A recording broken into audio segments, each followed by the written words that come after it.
అందరికీ నమస్కారం అండి. అద్దంకి నియోజకవర్గంలో వైఎస్ఆర్సీపీ ఇన్ఛార్జి హనుమిరెడ్డి గారు మిస్సింగ్ కనిపించట్లేదు, మళ్ళీ కనిపించట్లేదు. ఇది ఈ వార్తలు రావటం రాష్ట్రంలో ఇది రెండోసారి కాదు, మూడోసారి. సో ఇంత జరుగుతున్న పార్టీలో ఏ విషయాన్ని అయితే బయటికి రాకూడదో, ఏ విషయాన్ని అయితే చాలా పర్సనల్గా జాగ్రత్తగా పదిలంగా ఉంచాలో అలాంటి విషయాలు ప్రత్యర్థులకు ముందు తెలిసిపోతున్నాయి. అంటే ఇక్కడ మనలో మన మాట, ఎవరో ప్రత్యర్థులు ఇంటి దొంగలే కదా ఉండేది. మరి ఇంటి దొంగల్ని పట్టుకోలేకపోతున్నటువంటి వ్యక్తి హనుమిరెడ్డి గారు ఇక ప్రత్యర్థిని ఎదుర్కొంటారా అని కొంతమంది శ్రేణులు అయితే ఆలోచిస్తున్నారు. అసలు ఇది మూడోసారి, ఖచ్చితంగా ఇది 3 సార్ల నుంచి ఇలాగనే హనుమిరెడ్డి గారి మీద ఆయన మిస్సింగ్ కనిపించట్లేదు, నియోజకవర్గానికి దూరంగా ఉన్నారు, ఇష్టం లేదు పోటీ చేయడానికి, తీసుకొచ్చినటువంటి వ్యక్తులు ఎవరైతే ఉన్నారో వారు ఆయన్ని పట్టించుకోవట్లేదు, ఆయన కేవలం ఆర్థికంగానే వాడుకుంటున్నారు అనే వాదనలు టీడీపీ సోషల్ మీడియా నుంచి బయటకు వెలువడుతున్నాయి. కానీ వైఎస్ఆర్సీపీలో ఏమీ తెలియట్లేదు. వీళ్ళు కనీసం యాక్చువల్గా హనుమిరెడ్డి గారు నియోజకవర్గంలో ఎక్కువ తిరుగుతున్నారు, రవికుమార్ గారు చాలా సైలెంట్గా తక్కువ తిరుగుతున్నారు, చాలా తక్కువ తిరుగుతున్నారు. కానీ హనుమిరెడ్డి గారు బహిరంగంగా నియోజకవర్గాన్ని సుడిగాలి పర్యటన చేస్తున్నారు. ఆయన అనుచరులు అంటే మండలానికి ఒక ఇన్ఛార్జిని లెక్కన పెట్టుకొని 5 మండలాలకు 5 వారి సోదరులు కావచ్చు, వారి రిలేషన్స్ని పెట్టుకొని మండలంలో ప్రతి గల్లీలు కూడా గాలిస్తూ చిన్న చిన్న నాయకత్వం దగ్గర నుంచి పెద్ద నాయకుల దాకా కూడా తీసుకునే పరిస్థితి హనుమిరెడ్డి గారు చేస్తున్నారు యాక్చువల్గా.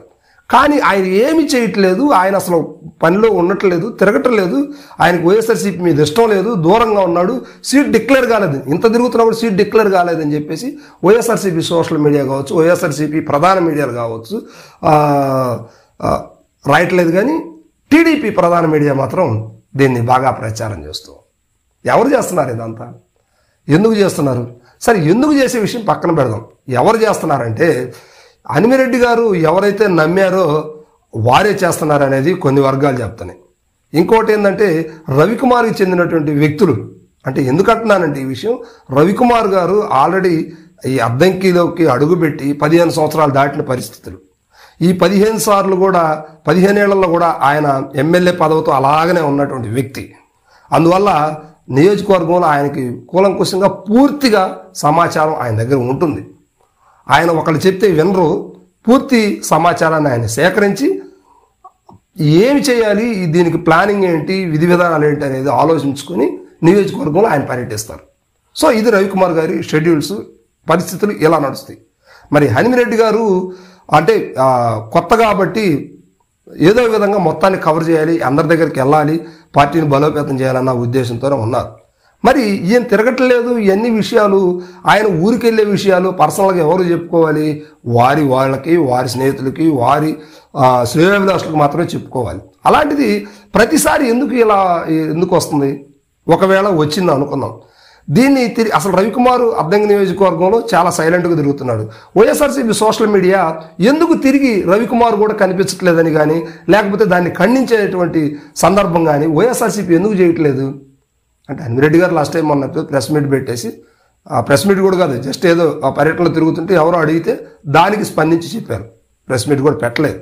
సో మరి నేను అనేది ఏంటంటే, ఇప్పుడు అలాంటప్పుడు టీడీపీ నుంచి కూడా ఈ సోషల్ మీడియాని వాళ్ళని గగ్గోలు పెట్టే విధంగా ఎందుకు చేయలేకపోతుందంటే, ప్రధాన మీడియా అంతా కూడా అద్దంకిలో ఏ మీడియా అయితే ఉందో 15 ఏళ్ల పాటు రవికుమార్తో ఉన్నటువంటి మీడియా అది.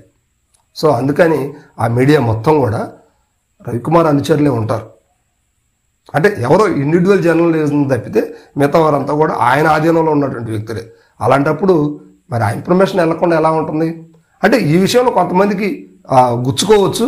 సరే, గుచ్చుకోకపోయినా అంటే ఉన్న వాస్తవం జనాలు చెప్తున్నట్టు మాటలు అయితే ఇవే. సో మరి ఇలాంటి పరిస్థితుల్లో ఇంకొకసారి అయినా కాదు, రేపు ఎలక్షన్ నాటికి అసలు ఈయన మిస్ అయిపోయారు, కనిపించట్లేదని కూడా ఒకవైపు ఆయన ఉంటాడు, ఇంకొక వైపు లేరని చెప్పేసి టీడీపీ ప్రచారం చేసుకోవడం. అంటే గెలుపులో భాగంగా ఈ ఎవరైతే టీడీపీ అధినాయకత్వం ఉందో, లేకపోతే వారి అనుచర వర్గాలు అయితే ఉన్నాయో, వీళ్ళందరూ కూడా గెలుపులో భాగంగా వైఎస్ఆర్సీపీని ట్రాప్ చేస్తూ ఉంది. ఈ విషయాన్ని అర్థం చేసుకున్నటువంటి వైఎస్ఆర్సీపీ తెలియక అయోమయ స్థితిలో ఉంది. అసలు సమాచారాన్ని ఎంత గోప్యంగా ఉంచాలనేది ఆ స్థాయిలో ఉన్నటువంటి నాయకులకు అర్థం కాదా? కావాలని చేస్తున్నారా? ఇదంతా కూడా ప్రజలు చూస్తూనే ఉన్నారు. సరే, గెలుపు ఓటములు తీసి పక్కన పెట్టినా కూడా హనుమిరెడ్డి గారు ఎవరైతే ప్రధాన అనుచరులను నమ్మారో వీళ్ళంతా కూడా రవికుమార్కి కోవర్స్గా ఉన్నారన్న విషయం ఇటీవల కొన్ని సందర్భాల్లో కూడా రుజువైంది. అయినా కూడా మళ్ళీ వాళ్ళ ద్వారానే కథను నడిపించడం అనేది కొంచెం ఇబ్బందికరంగా మారింది. ఇంకా హనుమిరెడ్డి గారికి ఆ అసమ్మతి నేత వర్గం అయితే ఇంకా నియోజకవర్గంలో చాలా ఉంది, వైఎస్ఆర్సీపీ. అటువంటి వారిని అయితే ఆయన ఇంకా కలుపుకోలేదు. అటువంటి వారందరిలో కూడా రవికుమార్ గారు కలిసి వారు లేకపోతే నేనున్నాను, ఖచ్చితంగా మన ప్రభుత్వం వస్తుంది, మనం సపోర్ట్ చేస్తాము, మీరు నాతో ఉండండి, నేను ఎవరికి హానికారిని కాదు, అందరికీ ఉపయోగపడేటువంటి వ్యక్తిని అని వివరంగా సవివరంగా చెప్పుకుంటూ ఆయన ప్రచారం సాగిస్తూ ఉన్నారు. ఆయన ప్రచారంలో కూడా ఎక్కడా కూడా ప్రభుత్వాన్ని కానీ ఏమి విమర్శలు లేవు. వారు ఏమి స్కీమ్స్ అయితే ఇస్తున్నారో వాటి గురించి మాట్లాడుకుంటూ ప్రచారాన్ని ముందుకు తీసుకెళ్తున్నారు. చాలా సున్నితంగా, చాలా జాగ్రత్తగా, ఒక పద్ధతిగా, ఇంటర్నల్గా ఎక్కువ మంది కూడా జనం లేకుండా ఆయన ప్రచారాన్ని సాగించుకుంటున్నారు. దీన్ని వైఎస్ఆర్సీపీ ఏం ఆలోచించుకుంటుందంటే, మన దెబ్బకి భయపడిపోయారు రవికుమార్, ఈసారి పోటీ చేయడం కష్టం, గెలవటమే కష్టం, ఇక ఆయన ఏం తిరుగుతాడు అన్న కోణంలో వెళ్ళిపోయింది. కానీ రవికుమార్ ఎత్తుగడల్ని చిత్తు చేసే విధంగా వైఎస్ఆర్సీపీ ఆలోచించకపోగా వైఎస్ఆర్సీపీ టీడీపీ ట్రాప్లో పడిపోయింది. సో దీనివల్ల రవికుమారు మళ్ళీ గెలుస్తాడంటంలో అతిశయోక్తి లేదు. ఎటువంటి పరిస్థితుల్లో కూడా రవికుమార్ ఖచ్చితంగా ఇక్కడ నుంచి గెలిచే అవకాశాలు అయితే క్లియర్ కట్గా కనిపిస్తూ ఉన్నాయి. ఎందుకంటే వైఎస్ఆర్సీపీ అసమర్థతే రవికుమార్ని ఇక్కడ నుంచి గెలిపించే దిశగా తీసుకువెళ్తాను అన్నమాట. ఇక్కడ ఉన్నటువంటి ఎవరైతే అనుచరులు కావచ్చు, మీడియా కావచ్చు, వీళ్ళంతా కూడా ఎంతో కొంత, అంటే అందరినీ కాదు, కొందరైతే ఖచ్చితంగా రవికుమార్ తోటి టచ్లో ఉంటారు. రవికుమార్ గారు వారందరిని కూడా చాలా, అంటే ఎక్కువ కాలం ఇక్కడ పనిచేశారు కాబట్టి ఎవరు ఏంటి అనేది ఆయనకి చాలా బాహాటంగా తెలిసిన వ్యక్తి కనుక ఆయన జాగ్రత్తగా వారిని నియోజకవర్గంలో ఏం జరుగుతుంది, వాట్ ఈజ్ వాట్ అని తెలుసుకుంటూ ముందుకు అడుగులు వేస్తున్నారు. ఇలాంటి ప్రయత్నంలో వైఎస్ఆర్సీపీ దాన్ని ఆలోచించి జాగ్రత్తగా తీసుకోవాలి. కానీ అలా తీసుకోవట్లేదు. అలా తీసుకోకుండా వారు చేసిన దానికి వీళ్ళు కౌంటర్లు ఇచ్చుకోవడానికి కూడా సోషల్ మీడియా పనిచేయనటువంటి పరిస్థితిలో వైఎస్ఆర్సీపీ ఉంది. మరి ఆ రాష్ట్రం మొత్తం ఒకవేళ రేపు నెక్స్ట్ వైఎస్ఆర్సీపీ వచ్చినా కూడా అద్దంకి గెలుస్తుంది అని అనుకోవడం అనేది కొంచెం కష్టతరంగానే మారిన పరిస్థితులు ఉన్నాయి. సో మరి ఏం జరుగుతుందనేది చూద్దాం. అద్దంకిలో టీడీపీ అంటే గొట్టిపాటి రవికుమార్ని ఢీ కొట్టడం అనేది కొండను ఢీ కొట్టినట్టే అని చెప్పేసి విశ్లేషకులు అంచనా వేస్తున్నారు. ఒకవేళ ఈసారికి రవికుమార్ ఓడిపోయే అవకాశాలు కనిపిస్తున్నాయి. కొన్ని అయితే హనుమిరెడ్డి వచ్చిన మూమెంట్లో రవికుమార్కి బలం తగ్గిపోయింది, అంతా హనుమిరెడ్డికి చేరారన్న వార్తలు కూడా వచ్చినాయి. కానీ దాన్ని నిలబెట్టుకోలేని పరిస్థితిలో వైఎస్ఆర్సీపీకి వెళ్ళిపోయింది.